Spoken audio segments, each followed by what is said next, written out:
When I stand on the mountain and I say, do it, it gets done. If it don't get done, then I'll move on it. And that's the last thing in the world you want me to do. I knew that people would die. I knew that there would be killing. Our acts cannot be forgiven. Every one of you out there has tried to kill me for the last 25 years, and I'm still here. Ha, ha, ha. Now what?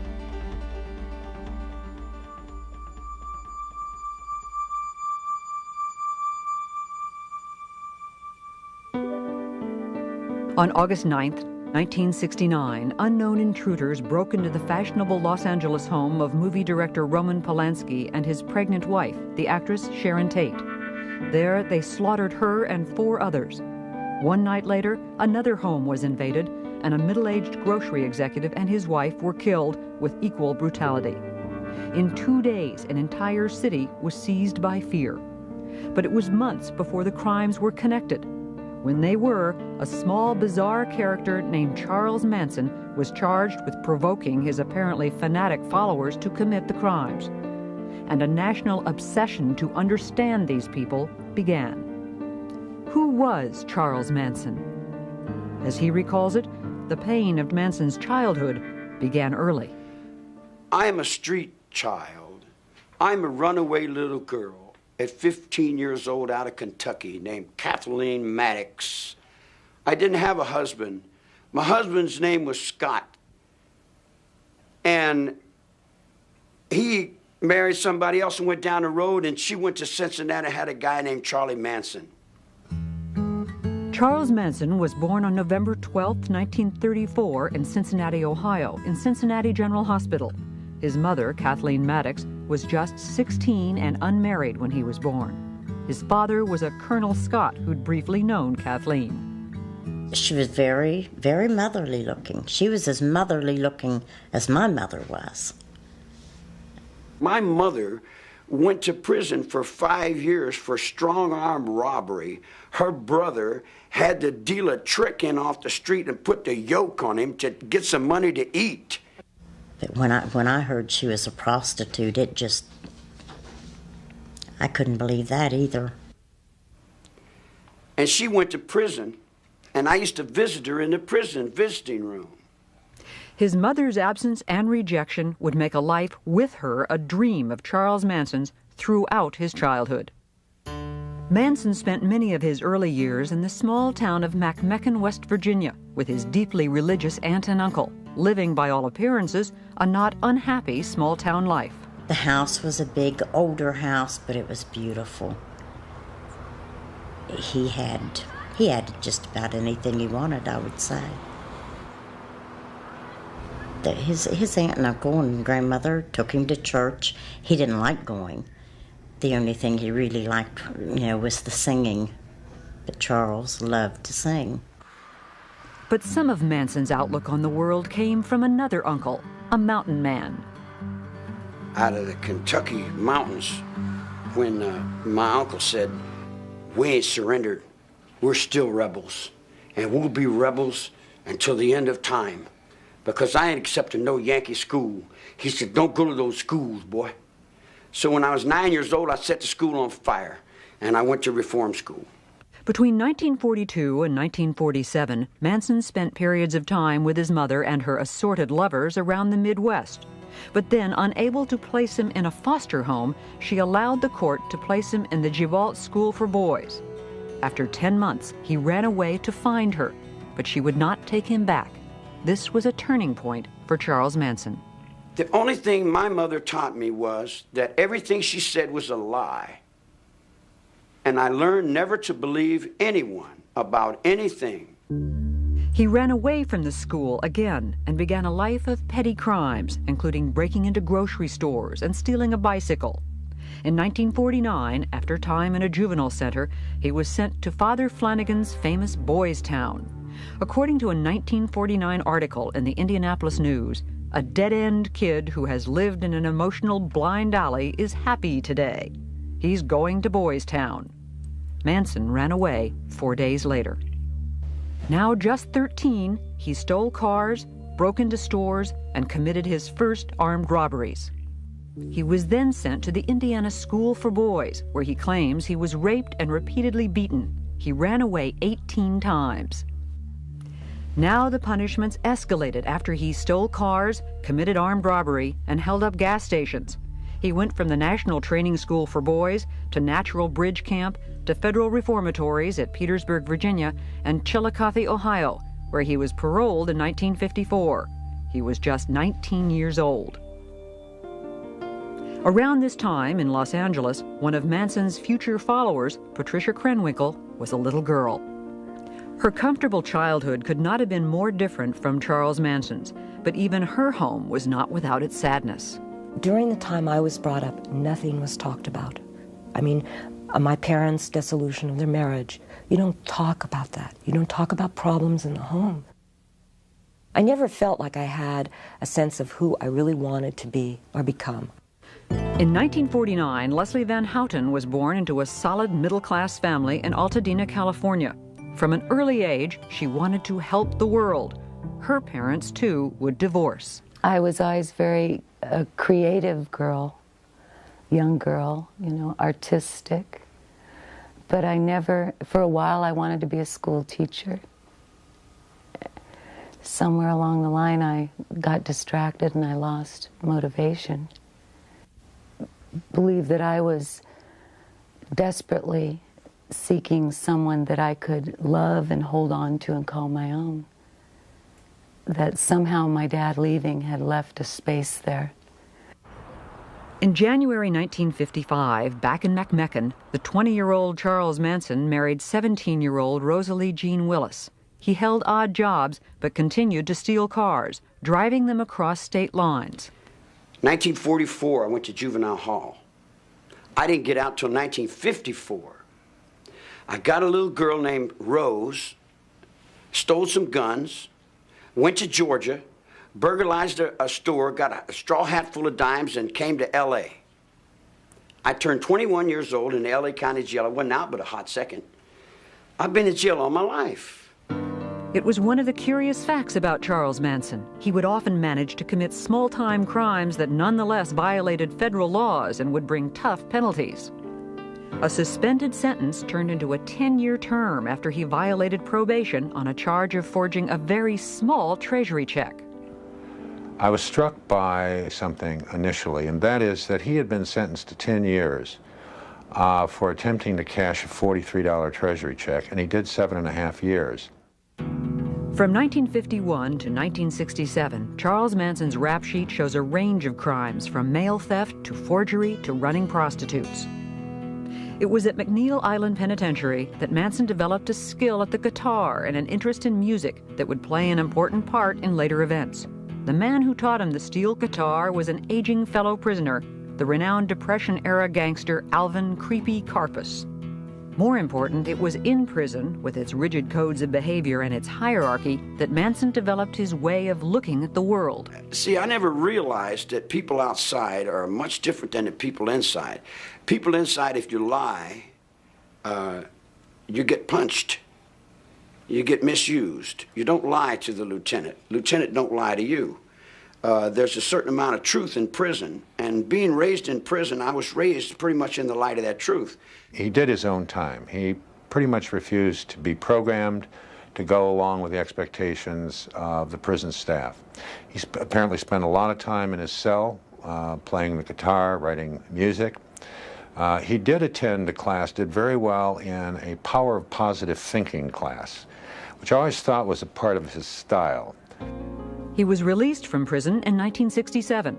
It's been said that he asked not to be released. He'd now spent more than half of his 32 years inside, and prison was the only real home he'd ever known. What's more, Charles Manson had never known life with a real family. That would make a family of his own very appealing. Prison may have meant a life of little change for Charles Manson, but life outside was changing radically. It was a far different world now from the one he'd known before prison, and it was one where his particular skills would serve him well.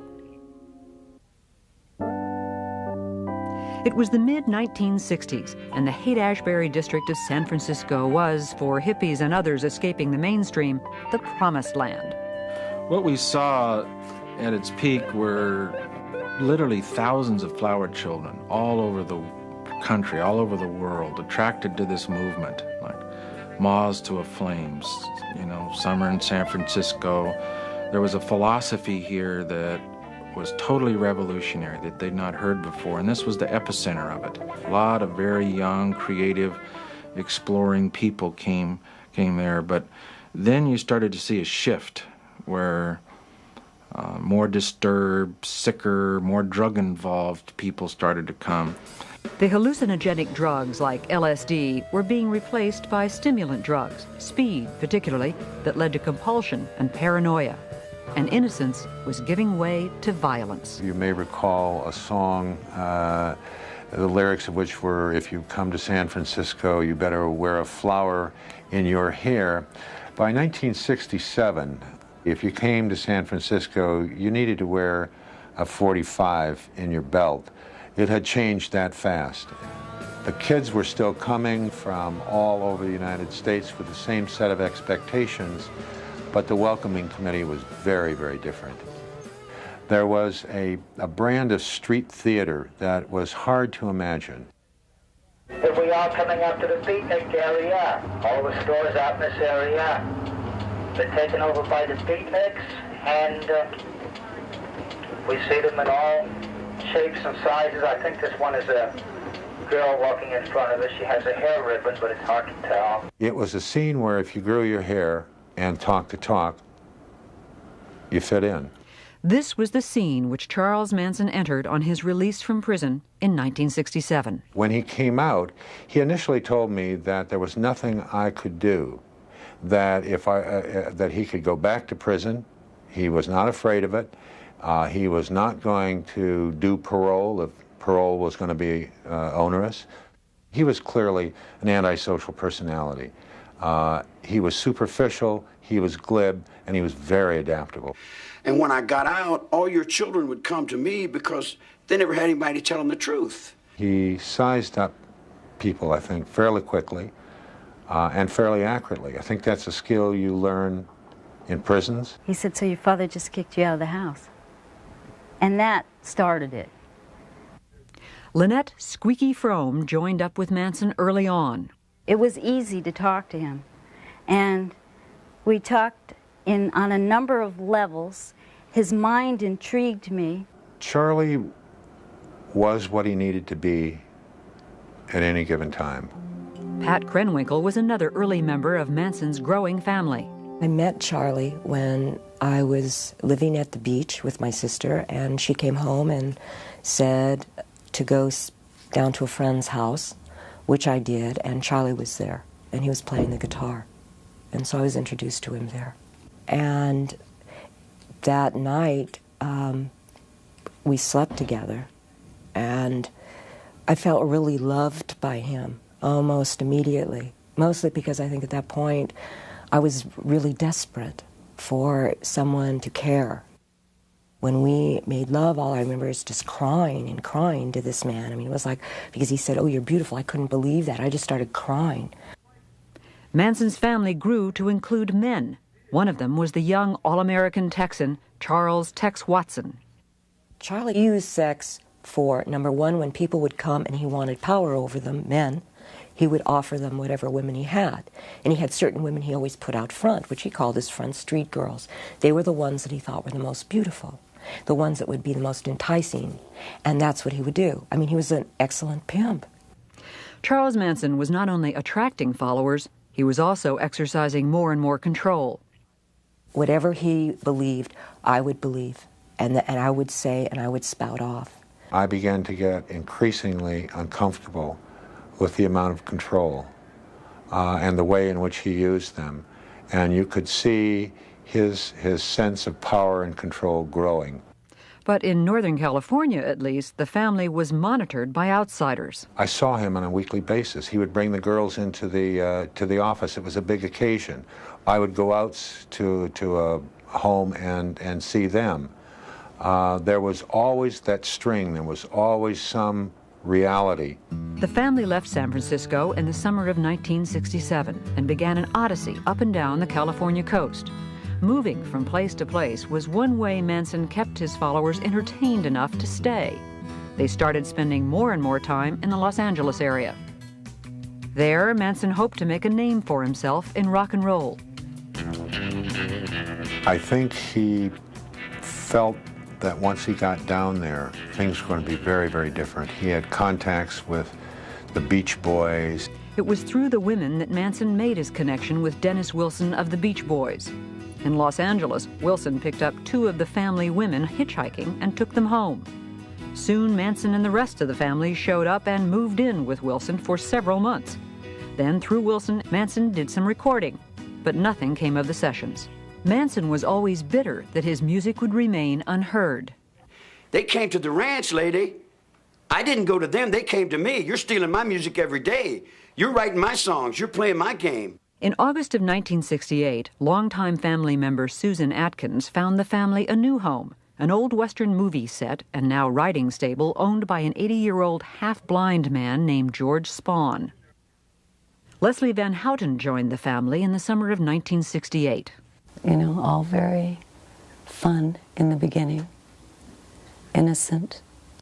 At first, the family reveled in the crumbling movie set and the beautiful countryside around it. They play-acted roles they might have taken in old movies. It was like summer camp, and Charles Manson was head counselor. It was a great place, actually.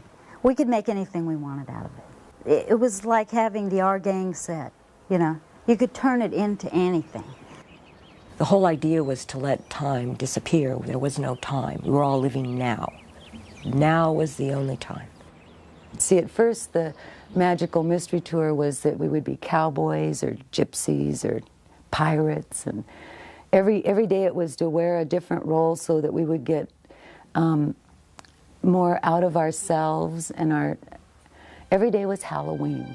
Losing oneself, killing old egos, and replacing them with Manson and his very particular view of the world, it was the serious goal of all that play acting that Manson directed. If you wipe away somebody's identity, say society is corrupt, forget about everything you ever learned, but then you substitute your own philosophy. It's like wiping the blackboard clean and then introducing your philosophy, and then you become the absolute leader. Bit by bit, the family became one with Manson. One of his things was to stop you during the day, and he'd put your palms up to his, and then he'd move them in any direction that he could. Or he'd make a series of faces, and then you were supposed to try to keep up with them. And the whole thing was always geared toward just complete mirroring of him. One powerful way that Manson maintained control was through drugs, particularly LSD. Well, we took hundreds of trips together. The acid trips were exercises in total control. With Charlie, he actually did almost like drug programming. I mean, he was the focal point at all times. And what seems so amazing is that he somehow, because acid is a very powerful drug, and it's like I would feel like totally out of control, and yet I would watch him and he would seem totally in control. One of the things, when I look back, I realized I didn't always see him take acid. I don't think he did. The idea was to get rid of all the conditioning, to die in yourself. So he would hold you up and say something to you. Say, see, I can see your mother on you. It's still the conditioning. You know, you haven't gotten rid of it. You're not dead yet. Sometimes he would reenact the crucifixion when we were on LSD. And it was very realistic. I would die for you. And then the questions would begin, would you die for me? And what was the philosophy that Manson was offering? It had begun with the notion of oneness and the power of love, but over time, it grew steadily more paranoid. The messages to the family grew steadily darker. There was no right or wrong, and life and death were really the same thing. In fact, death could be a welcome step on the way to a better world. And in the fall and winter of 1968, as Manson saw himself more and more a lone visionary, he and the family spent more and more time in a place that only increased their sense of isolation, a remote outpost in Death Valley, Barker Ranch. We really weren't in touch. We were allowed to listen to the Beatles and the Moody Blues and Manson's music. Nonetheless, Manson was aware of what was going on in the nation's cities. Since 1966, city after city had seen rioting in black neighborhoods. Black power! The cry for black power was being heard alongside the ever stronger actions against the war in Vietnam. We gonna make Vietnam look like a holiday! Because if America don't come round, America should be burnt down. The family moved back to Los Angeles in January of 1969. Then the paranoia ratcheted up even more in early July, when Manson thought he'd killed a black drug dealer he also thought was a Black Panther. Now convinced that the full fury of the Panthers was soon to descend on the family, bitter about his failure to record his music, and most importantly, certain that a giant race war was impending, Charles Manson spent July and early August tense, paranoid, and angry.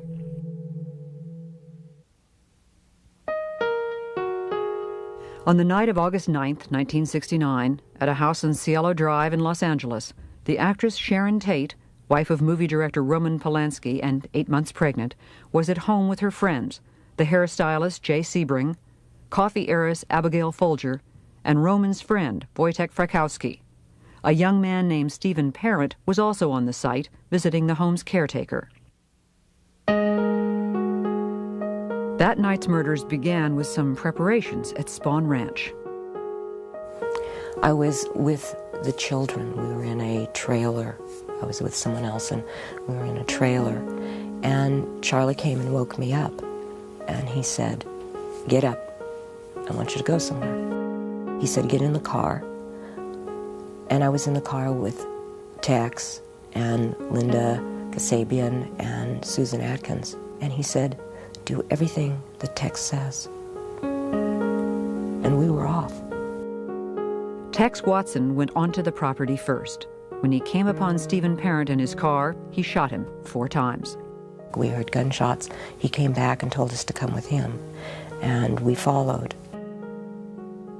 Trying to get into the house, he eventually, I think he went through a window or something, returned to a front door and allowed the rest of us to enter. There was a man that he was dealing with, and I think that was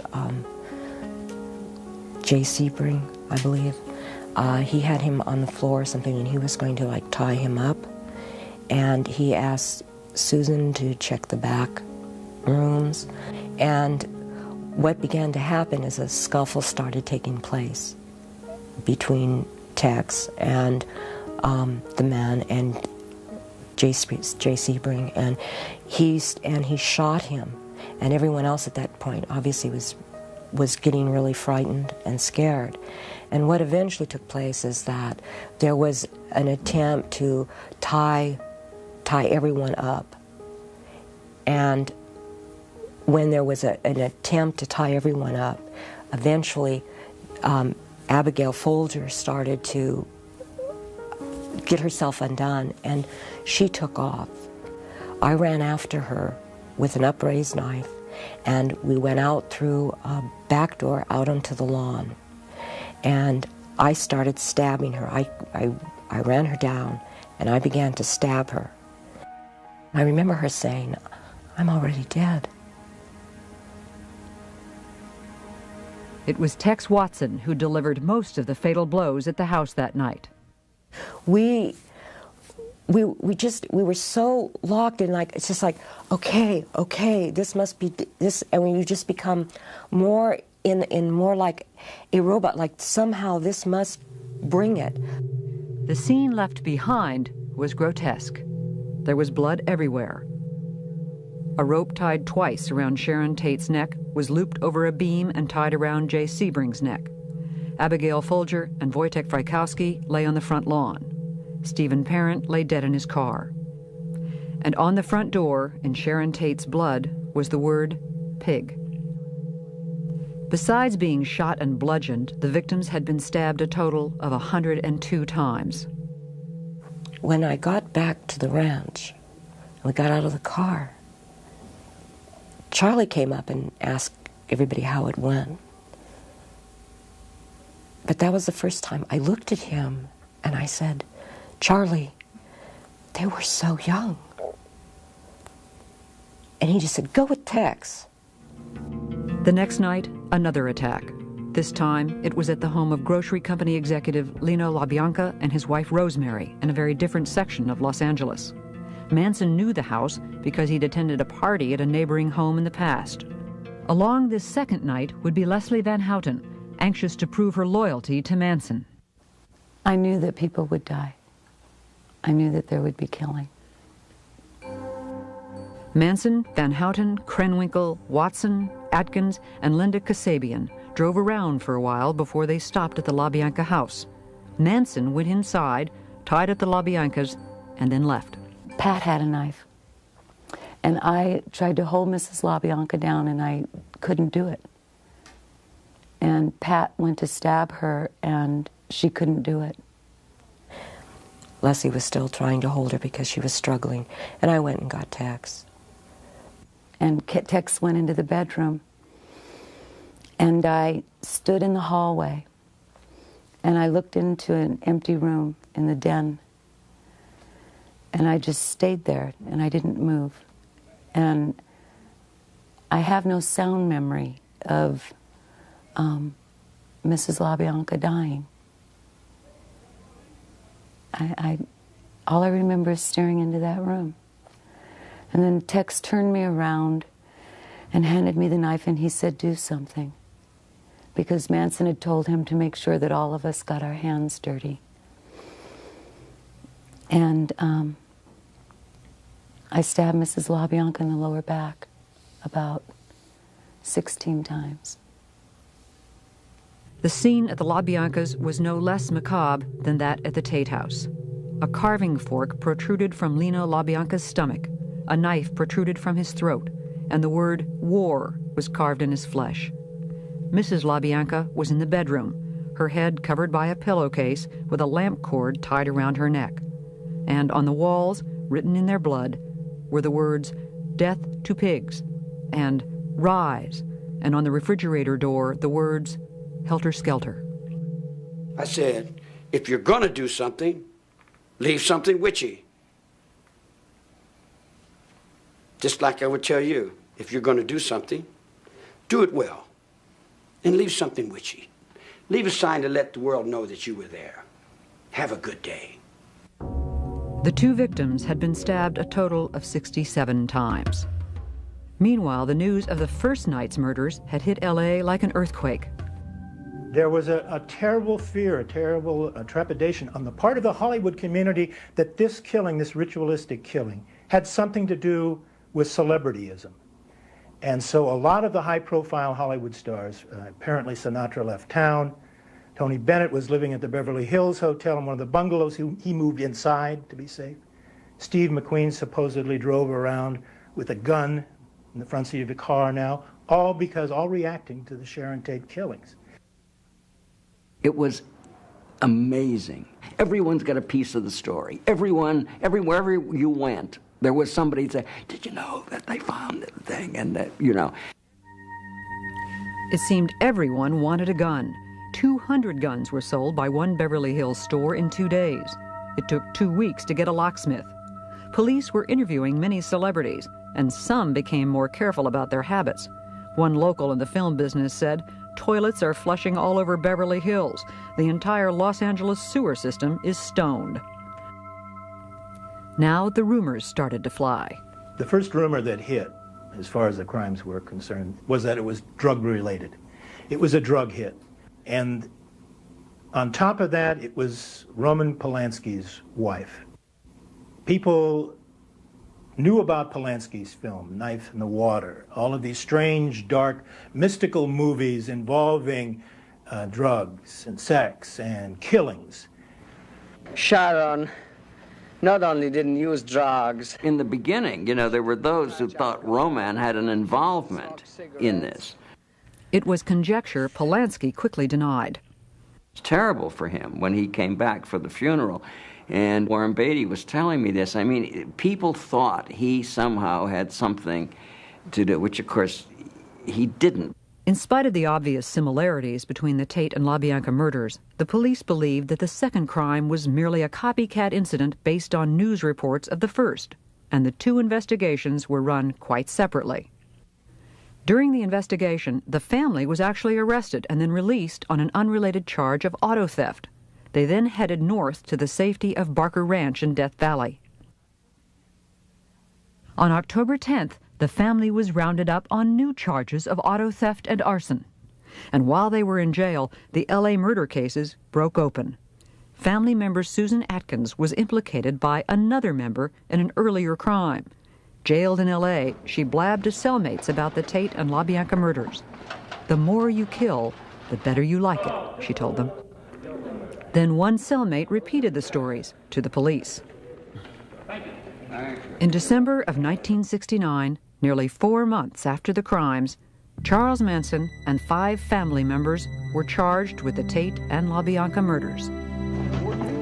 What some called the crime of the century would now move on to a trial that would mesmerize the city. The trial of Charles Manson, Pat Krenwinkel, Leslie Van Houten, and Susan Atkins for the Tate and LaBianca murders began on June 15, 1970. Manson demanded and was refused permission to serve as his own attorney. Still, from the beginning, it was clear that Manson was in complete control of the defense. You have to realize that I viewed Manson as being the main defendant. To convict his co-defendants and have him walk out of court, I think, would have been an unsuccessful prosecution. The problem was that Manson was not at the murder scene. He did not physically participate in these murders, so I had to bring him in by way of circumstantial evidence, and also by the law of conspiracy. At the heart of the prosecution effort was the bizarre story of Helter Skelter, the stranger-than-fiction doomsday scenario that Charles Manson had woven from his earlier certainty of a coming race war. Helter Skelter was a name he'd taken from a Beatles song. Manson envisioned that white people would turn against the black man if they thought the black man had committed these 7 murders, and ultimately there would be a civil war between blacks and whites out on the street. During the war, he told them, he said, we're going to hide out in the bottomless pit in the desert, a place he derived from Revelation 9, a chapter in the last book of the New Testament. Manson foresaw that the black man would win this war. But later on, he said the black man, because of inexperience, would simply not be able to handle the reins of power. So we would have to look around at those white people who had survived, who had escaped from Helter Skelter. And he said, we'll come out of the bottomless pit, and quoting Manson, we'll send Blackie on his way to picking cotton, and we'll take over the leadership of the world. Chief prosecution witness was Linda Kasabian, who had driven the car on the night of the Tate murders. She agreed to testify in return for immunity. Can you get out of the way? The mood around the trial and throughout L.A. was as bizarre as the accused themselves. It may be more than 6 months before the Tate case finally goes to trial here at the Hall of Justice, but Hollywood isn't waiting. 2 movies about the mass murders already are in the works. One producer said his film will concentrate on the hippie clan charged with murder and explain on the screen why they might have done it. Day after day, Manson would come into court and by turns intimidate and amuse. He was playing the people. He was playing to the courtroom. He was playing to the press. We had quite a few staring sessions. He was always staring at people. You know, he'd stare at the jury, and they would turn away. He'd turn around and stare at spectators. During the trial, as in their lives before, the 3 women took all their instructions from Manson. The entire proceedings were scripted by Charlie. Every day we'd meet, and he'd decide, well, today I want you each to stand up and hold your hands in some stupid symbols. You're going to get up and scream. You know, each day was scripted, and that day we proceeded through the events. With Manson, he believed that everything we did was creating some picture that was going to go out in the universe and somehow change it towards his, bend it towards his will. The daily march of Van Houten, Atkins, and Krenwinkel, smiling and singing, was unnerving to anyone who saw it on the news. The song they were singing was one that Manson had written.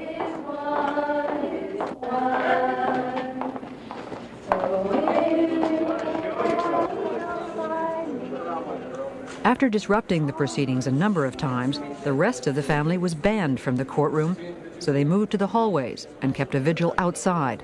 At first, the mood was almost festive. 626. How did it feel to see this? We saw them every day, you know. Come on, Squeaky, you can't really be serious about that, you know. And we would banter back and forth, and so there was a joviality. But continuing to shock the courtroom, Manson carved an X into his forehead in late July to symbolize his removal from society. The following weekend, the 3 girls followed suit. National attention on the trial included unwelcome notice from the highest level.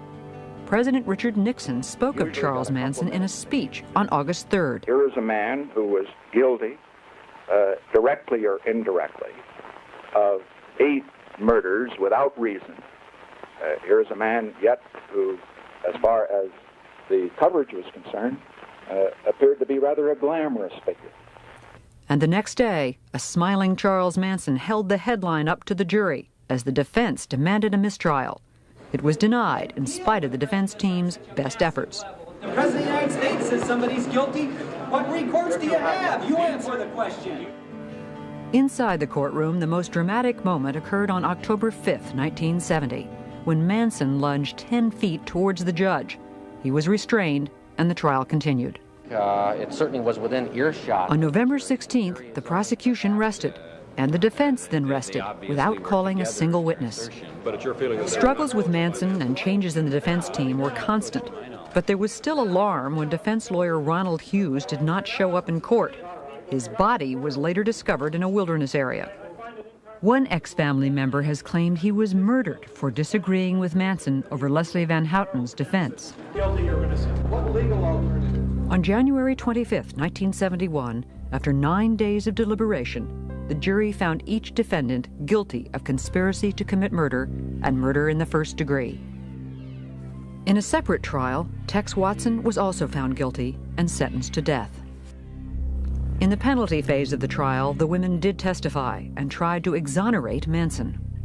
And now the instructions from Manson were changing. One of the things that Charlie always promoted about himself was, I don't lie. And all of a sudden he was asking every one of us to lie on a daily basis about something. Oh, say this, say that. And we're going, but I didn't do that. And it was like, you lie? A God lies? On March 29th, the jury called for the death penalty for all 4 defendants, a finding the judge then upheld. In protest, the women shaved their heads. Before that clerk reads that verdict, you don't know what he's going to say, life or death. It's a very tense, suspenseful moment. And I looked over at Manson, and his hands were trembling. Now here's someone who always spoke about the beauty of death. He was always telling everyone, death is a beautiful thing, and maybe when we kill these people, we're doing them a favor, and they don't even realize it. But I was with him for 9.5 months, and he fought very hard for his own life, see? So that was just pure hypocrisy on his part. The defendants faced the death penalty now. To at least one of them, it was a kind of relief. I was more than willing to go to the gas chamber. I didn't fear it. The death penalty for me at the time it almost justified my not having to deal with what I had done. It was the eye for an eye. They're going to kill me. I don't have to deal with it. And then, in 1972, the Supreme Court overturned the death penalty. Death sentences were commuted to terms of life imprisonment. In the case of Charles Manson, there was a certain irony involved. In fact, he told me after the trial, well, Yossi says, you know, you haven't achieved anything here. He said, all you've done is send me back to where I came from. But I said, well, yeah, Charlie, that's true, but as far as I know, you've never been in the green room before. The green room is a reference to San Quentin gas chamber. The next year, I was driving my car, and the car radio was on. And I heard where the U.S. Supreme Court had set aside the death penalty, Furman versus Georgia. And the very first thought that came into my mind is that what Manson had told me at the end of the trial was true. That all we did is send him back to where he came from, and he doesn't mind prison life. So in a sense, and I hate to say this, in a sense, Manson has beaten the rap. It was 1972, and Pat Krenwinkel and Leslie Van Houten were still young women with a lifetime ahead of them, a lifetime to face what they had done. All the way on the back, too. More than 25 years after the murders at the Tate and LaBianca homes, Charles Manson, Patricia Krenwinkel, Leslie Van Houten, Susan Atkins, and Tex Watson are all still in prison serving life terms. All have been reviewed for parole numerous times, but it's always been denied. You can have the rest of it and put me back in my cell. This is all I really want to do. Charles Manson has not even attended all of his hearings. I don't think there's a decision among you, is there? Now Charles Manson is over 60 years old, and Tex Watson and the women are in their mid-40s. Not easy. And to listen to Manson, Pat Krenwinkel, and Leslie Van Houten today is to hear very different memories of those events a quarter century ago. If anything, the older I get, the harder it is. Mrs. LaBianca was younger than I am now. I took away all that life. I see blood in here every day. Every day someone's getting shot, someone's getting cut, someone's getting beat. I've lived in that all my life, woman. That don't wrinkle up my forehead. You can pile 100 dead bodies up in front of my cell and it don't set me to do nothing. Every day I wake up and know that I'm a destroyer of the most precious thing, which is life. And living with that is the most difficult thing of all. And I do that because that's what I deserve, is to wake up every morning and know that. You know, it didn't happen overnight. He spent a lot of time taking middle-class girls and remolding them. I never broke nobody's will. I never told anybody to do anything other than what they wanted to do. Oh, Charlie's just absolutely lying. There wasn't one thing done that was even allowed to be done without his expressed permission. Wait a minute.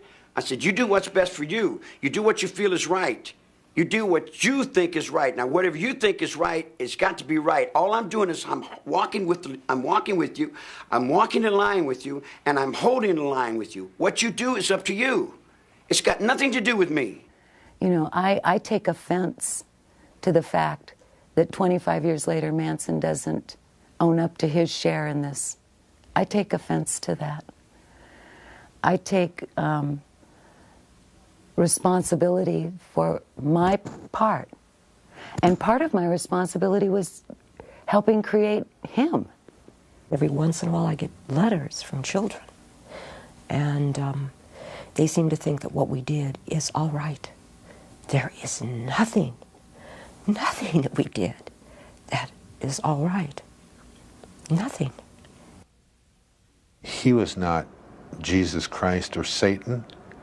He was a very odd, bizarre, high-energy little antisocial who had some poor, confused, middle-class dropouts who decided to follow him. And he got into a situation where he had enormous power over these people, and he pulled it all together into this incoherent, hateful kind of plan. And there was no one there to say, Charlie, girls, this is crazy.